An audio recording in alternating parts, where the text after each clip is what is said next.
Mae BRAINTRAIN yn technoleg newydd sy'n defnyddio signalau delweddu i alluogi pobl i dracio eu gweithgarwch ymennydd eu hunain. Ymysg yr enghreifftiau presennol, mae trial i bobl a dibyniaeth ar alcohol yw helpu i leihau eu hywydd am alcohol drwy weithdrefn hyfforddiant niwro-adborth. BRAINTRAIN yw'r unig gonsortiwm Ewropeaidd sy'n edrych ar y technoleg newydd hon.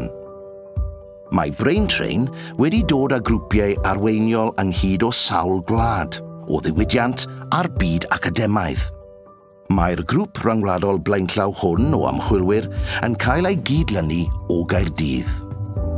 Gyda chymorth gan y Prifysgol, Llywodraeth Cymru, y Swyddfa Cyllid Ewropeaidd a mwy, bu'n bosibl sefydlu CUBRIC, cyfleuster rhyfeddol sydd wedi datblygu'n un o ganolfannau delweddu mwy'r byd. Mae David yn ystyried Caerdydd yn ganolfan ddiwylliannol fawr, gyda sawl prifysgol arall yn ogystal â Prifysgol Caerdydd. Mae'n ddinas rhyngwladol fawr ac yn lle cyfeillgar iawn.